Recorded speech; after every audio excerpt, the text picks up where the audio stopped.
Well, ladies and gentlemen, friends of FreedomFest and the Dave Rubin Show, we welcome you back to another great session of our emergency meeting here at FreedomFest, co-host here with Dave Rubin. And this session is on American education and the importance of the cultural changes that we're seeing as a result of the events of 2020. And we have with us three great experts. We have Corey DeAngelis, who's the Director of Public Choice at Reason Foundation, and I understand has been nominated. You may not even know this, Corey, but you've been nominated for the Forbes 30 Under 30 list. So that would be really cool if you made something like that. We also have Carrie McDonald, who is the Senior Education Fellow at FEE, the Foundation for Economic Education. I was president of FEE back in 2001, 2002. Carrie, it's a real pleasure to have you with us. And then last but not least, Connor Boyack, who runs the Libertas Foundation in Utah, the only real libertarian think tank in Utah, and is making great progress there, and the author of the Turtle Twins, right? The Turtle Twins, I think is the. Oh, you had it right. Tuttle Twins. Yep. Oh, Tuttle Twins. Okay. The Tuttle Twins. Maybe I was reading that wrong. But it's just great to have you all with us. And so, Dave, do you want to ask the first question? Do you want to get the ball rolling? Well, let's do a little segue from our previous segment, which was about the debate last night. One of the thoughts that kept popping up in my mind is that we have a real education problem here. It seems like the issues that we're talking about, many of them are either framed wrong or discussed in a completely backwards way because we don't even know what we're talking about. So let's just do sort of education 101 here. What is wrong with the system right now? Something is deeply wrong. Corey, we've talked about it a little bit on the Twitter machine before, so I'll go to you first. Yeah, well, traditional public schools have a geographic monopoly because of residential assignment in K through 12 level in the United States, and they have additional monopoly power through compulsory property tax funding. And so I think that's a lot of what we're seeing with problems with the school reopening debate right now. You look at the private businesses, private schools, private daycares, private grocery stores, they're all either reopened already or they're fighting to reopen, whereas you have far too many public schools fighting to remain closed right now, or they're just not reopening for business for their customers. And I think the main difference here is one of incentives. One of these sectors gets your money regardless of how well they meet the needs of their customers. Yeah, that kind of gets to the heart of it, and then it seems like half of our politicians don't want school choice at all. So we've got several problems there. Carrie, what do you think? Yeah, I would agree with Corey. I would also say that parents are really not empowered when it comes to education. And I think if there's one good thing that's come out of the pandemic, it's been to put parents back in charge of their children's education, to give them an opportunity perhaps that they haven't had before, to look under the lid of what's going on in their children's schools, and now to demand more options, more choice. EdChoice last year did a survey of parents finding that while more than 80% of children in the US attend an assigned district school, fewer than 30% of their parents prefer them there. So there's a massive choice gap in American education that I think has an opportunity to be closed now. So Carrie, one follow-up question. Homeschooling, is homeschooling now in a major bull market, and it's kind of like the public sector blew this opportunity because homeschooling has now become a popular thing?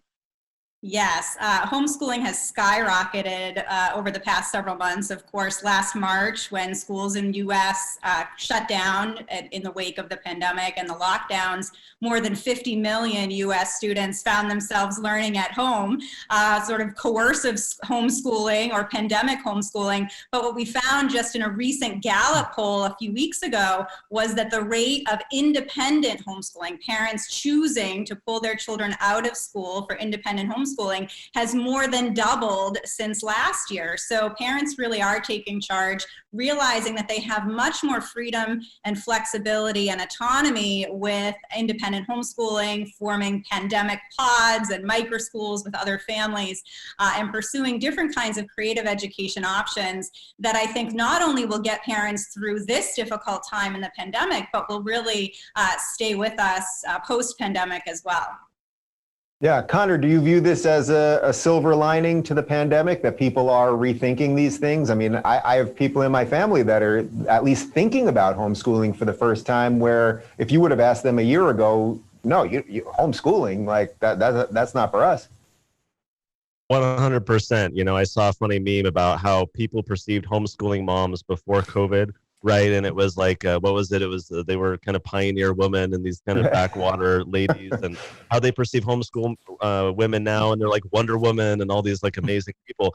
We have about 250,000 families in our Tuttle Twins community who are reading these books. And so we've done a lot of polling within that community to say, were you homeschooling? Are you now? What of these decisions that you've made, what have influenced them? What's been really interesting, the data that we've gotten back from this research that we've done, is that for a lot of these families, the decision homeschooling was nothing that is new. It was nothing spontaneous. There has been this latent, nascent disinterest, disgust, displeasure with what they have been having their children served in public schooling, where COVID really was kind of the straw that broke the camel's back and led them to finally, you know, poop or get off the pot kind of thing. It's time to make a decision. It's time to finally do what's right by my children. I've been feeling this for a while. Yeah, we can watch the debate and see the byproduct of these elected officials and how substandard that is. But when you go watch those man on the street videos of like high school students or college students, they can't even answer basic civic questions. If the product of our public school system is itself substandard, I think what we're seeing now is a lot of families reconsidering and being kind of pushed into making a decision as to what's more optimal for their child. And in so many cases, that is something like homeschooling. Why do you guys think that the... go ahead, Mark.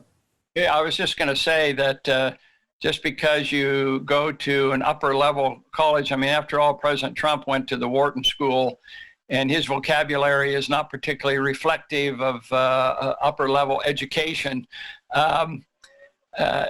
Private schools in particular, I'm really worried about private schools. I mean, I teach at Chapman University in California, and they're losing millions of dollars, and many private schools are going to go under. So there's no silver lining there. Does anybody want to comment? Corey, perhaps, who would like to comment about the private schools? And that's a big negative, if you ask me. I mean, a lot of people are also enrolling in private schools too, because they're seeing that the public schools aren't even opening. As I said at the beginning, the private schools are fighting to reopen, even though in some places the government is trying to prevent the private schools from opening their doors, which really protects the public school from their competition. But yeah, we're seeing a lot of differences. Some private schools are losing students, some private schools are seeing more. But I think the main way to fix all these problems is to have the funding follow the child. We wouldn't have a whole national debate about school reopenings if we already had school choice through education savings accounts or private school vouchers, because then if your school district didn't reopen in person, you could take your money to a private school. And that's how it should have always been structured. And I think more and more people are seeing this, and they're leaving the public school system, and they're wondering why their money isn't following them to their household, their pandemic pods, or a private school. And the latest polling on this from Real Clear Education actually found that support for private school choice initiatives has actually gone up by 10 percentage points among families who had children in public schools, from 67% to 77%. So families are really re-envisioning how school finance should look. And I think that's another silver lining of this pandemic, that, you know, families have always gotten the short end of the stick when it comes to K through 12 education. It's just becoming clear now more than ever. And the solution there is fund the child, not the system. Fund the child, not the institution. We do this with so many other taxpayer-funded initiatives, right? With food stamps, the money doesn't go to a residentially assigned government grocery store, regardless of your choice. With Pell Grants at the higher education level, the funding goes to the student, and the student has a choice in the matter whether to take that to a public or private university. We should do the exact same thing when it comes to K through 12 education. I think this is making sense to more and more people.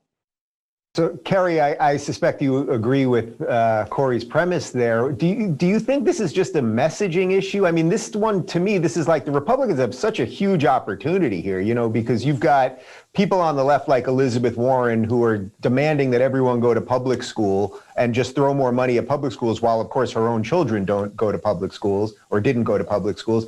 It seems like there's such an opportunity for conservatives, Republicans, libertarians to say choice is good, charter schools good, credits, all of these things. They don't seem to be jumping on it in a sort of functional way. Yeah, that's a really good point, Dave. I think, parents that I've talked to, and I'm in liberal Cambridge, Massachusetts, typically thought of things like school choice or vouchers or education savings accounts as conservative or libertarian, political mechanisms. And I think through the pandemic, they're realizing, particularly as these pandemic pods have been proliferating, that, this is a way of making education options more accessible to more families. There shouldn't be anything political about it. I think it's just makes sense that we have many more choices for more families. And so this is starting to catch on, and I think it will be great to see where this goes. I think President Trump has been right to be reinforcing school choice in many of his speeches. Of course, school choice, any kind of education policy should be at the state and local level. There is no constitutional role for the federal government in education. And just to jump in there, about cultural change. Are we seeing a permanent cultural change? Are children, private or public schools, little children, everybody has to wear a mask, everybody has to age in social distance? Are we brainwashing our children? Fear? What are we teaching our young people? Online education, it's inferior. There's no question about it. Online education is inferior. I teach on a college level, and I can tell you I dread the online experience I have to go through again in January.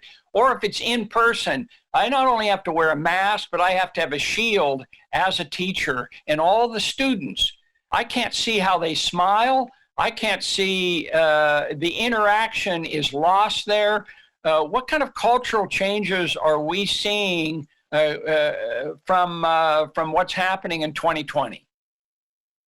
Let me jump in if I can take that one. That was actually a specific question that we asked our community, trying to understand how much the mask and the current circumstances of schooling led to the decision of all of these parents to exit the public school system. We wanted to tease that out and understand that. What was very interesting is that while I think it was about 2/3 of families said that the mask mandates were part of their decision to leave the public school system, they continually responded yes to every other question. I'm dissatisfied with the curriculum. I don't like how much they waste time. I don't like that my kids are bullied. I don't like that they come home depressed. My child is changing. These are deep dissatisfactions with the system itself, of which the mask is only maybe kind of the tip of the spear, or what is finally causing them to make some of these decisions more recently. I do think that there are going to be long-standing social implications to the way schools are being set up right now with the mask. Just think of the kind of enculturation of having children follow orders that they don't understand, restricting their freedom, the implications of that on things that have nothing to do with COVID, nothing to do with masks.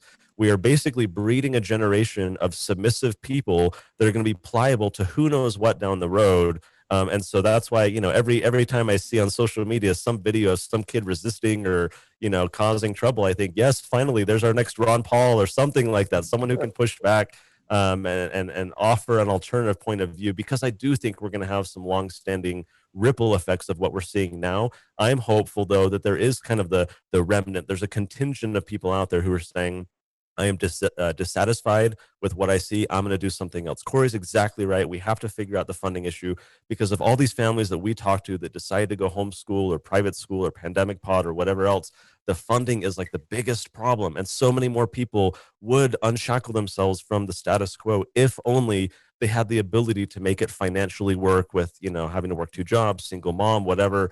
It is one of the biggest problems that if we can figure out, there are going to be huge implications for so many more people leaving the public school system. And I think that's for the better.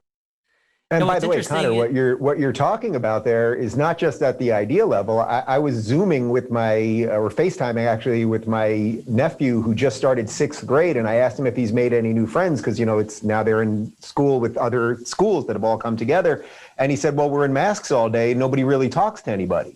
And that's just the beginning of this thing. It's like you remember what it's like to be in class and to be able to smile around and joke with a friend. And that's how you start forming social bonds. And we're stripping that from them. Yeah, and it's making homeschooling look better and better, right? I think that's why we're seeing so many homeschool filings go up all across the country. Texas, for example, reported a 288% increase in homeschool filings from the same time last year. I think Connor looked up similar numbers in the largest school district in Utah, about 175% increase. So people are re-envisioning the factory model of schooling itself. They're re-envisioning the funding structure of K through 12 education and how it doesn't make any sense. And then they're also seeing a lot of things that are going on in the classrooms that they don't really like all that much with the political persuasions of some of the teachers, for example. And this one teacher from a Pennsylvania school district, I think in Philadelphia, was pointing out on Twitter that he was concerned that parents were going to see what he was teaching the children on the virtual Zoom classrooms. And a lot of conservatives pushed back because they didn't like how certain teachers were teaching their children, political issues. Yeah, I would also add too that entrepreneurs are taking notice of this increased demand of parents for education alternatives, for schooling options, and are really creating some wonderful new startups. For example, there's a company called Schoolhouse that connects certified teachers with families that want to create these micro schools or pods. I talked to an entrepreneur this week who's starting a project-based virtual school and is really excited by that because a lot of the parents that he's spoken to are just completely dissatisfied with the remote learning that's happening in their school districts. This is going to be a low cost, scalable virtual option. So, I think we're going to see a lot of entrepreneurship and innovation coming out of this pandemic as well. If I could play the devil's advocate a little bit, one of the things that we're doing in our country is splintering our educational system. It used to be that almost everybody went to a public school. There were a few exceptions. I went to a public school when I grew up. I don't think I was particularly hurt by the education. My daughter went from a private school in Florida to a public school in New York and actually had a better education, she said. So I think a lot of it depends on the kind of education you get. And yes, I'm going to use a term, Common Core, which is a term that you probably don't like. But there used to be a time when everybody learned more or less the same thing in American education, American history, American science, and so forth. Are we getting to the point where everybody's going their own way and we have no common values, common culture that everybody can say, oh, we're an American? Is that a problem? Mark, I think we are seeing the manifestation of the late John Taylor Gatto's book, Dumbing Us Down. The system itself has been co-opted. Yes, in yesteryear, you could have kind of run-of-the-mill, solid education, broad-based, critical thinking, logic, and all the rest. We don't have that anymore. There definitely is a faction within the public schooling movement who sees themselves as revolutionaries and sees children as clay, and they have co-opted this system for their own purposes. And so, we can pine for a day gone by when things were better, and I agree they were. Back in the day in media, we had CBS, ABC, NBC, right? We just had a few channels. We had actual journalism, or perhaps better journalism. Now we have all kinds of stuff. We have the Rubin report that wouldn't exist back in a day when we only had 3 channels. So, Are you saying I'm helping or hurting? That was unclear. Right? Yeah. but choice is important. We have decentralization. Everyone can kind of find what works for them. The problem that we run into, and this is maybe where things like this hurt a little bit, is it does encourage tribalism. Everyone rushes to their preferred person, and we have to figure out how I can binge listen to Rubin Report all day long, but still get along with people who are listening to, MSNBC or something. We have to let this not seep into broader social issues, which I think last night's debate is very a good example of that. Yeah, I find this to be a particularly tough one for libertarians. Kerry, I'll let you jump in, because if we don't want sort of that monolithic federal structure to be telling everybody what to do and every state how to deal with it, and we want to hand it more to the states and more to the local governments, well, then we are going to have that fraying, because realistically, what is going to be taught by radical teachers in San Francisco is probably going to be very different than, say, what's taught in a rural city in Idaho. Kerry.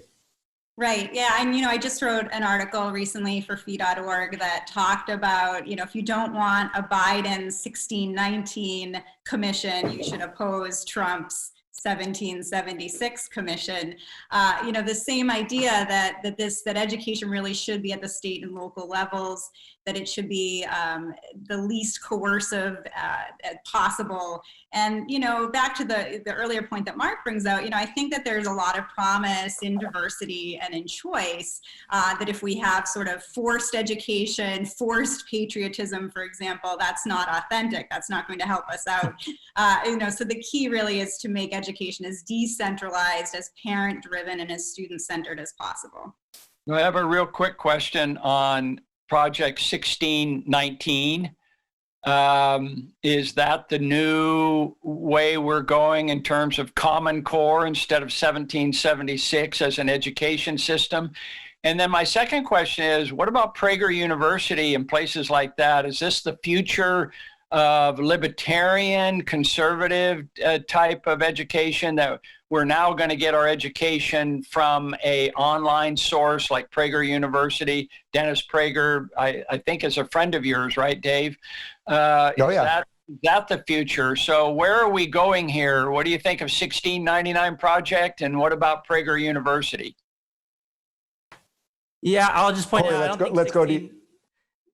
Yeah, I don't think 1619 is kind of like a Common Core because it's not mandated from the top down, but there are some school districts that have already introduced 1619 Project. I think Buffalo, New York, and Washington, D.C. have introduced it to their curriculum, maybe a couple of other places. And I want to just say the way to fix this issue is not a top-down mandate from the government. You'll never be able to agree what curriculum is the one best curriculum for every single traditional public school in the nation. The only way that we can fix this issue is to allow families to vote with their feet, to allow for that bottom-up accountability and to account for different regional differences. So school choice is needed when it comes to curriculum issues as well. And look, when it gets to the, kind of the political polarization question from before, we already have about almost 90% of kids in public schools today, yet we already have a politically polarized society today. It could be that the public school system is leading to that political polarization. And in fact, if you look at the private school choice literature, if you look at Dr. Wolf's review of the evidence on this, actually turns out that when people choose their schools, it leads to better civic outcomes like tolerance of others' views. And it could be because those schools are better at teaching logic. So people attack the logic of people's arguments rather than their backgrounds, which leads to a more peaceful and prosperous society. It's interesting, Mark, you brought up Prager University, or PragerU. I mean, technically, of course, it's not an accredited university, but what I've found, I've done 3 of their, 4 or 5 minute videos. And what I found is these videos that get seen by millions and millions of people. I think the first video I did with them, Why I Left the Left, has been seen over 20 million times. It at least is the intro to the right ideas. And then I suppose it's up to better places of education to take it from there. But I view those types of smaller bites and the things that we on the YouTube are good at, that's sort of the icebreaker. And then we need the structures that the 3 of you guys are talking about to really get the ideas home so that people can get, the right ideas out there, or to learn the right ideas in the first place. Dave, this is a very critical point. It's important, I think, that we not see this as an either or thing, public school or homeschool, one better than the other. There's so many kids who, for better or for worse, are going to stay in the public school system because of family situations, financial decisions, what have you. It's critical that we on the right figure out how to provide families with information that they can teach their kids in their home to counteract or supplement what they're getting in public school. This is exactly what we're trying to do with the Tuttle Twins, because so many parents want to be able to provide their family, their kids, something better. It's critical, I think, that we figure out ways to communicate directly to the families, whatever their education situation is. All right. Well, Corey, Connor, and Kerry, you guys should be in a band, the three of you. We thank you for joining us, and we'll talk to you soon. Thank you. Thanks. Thank you.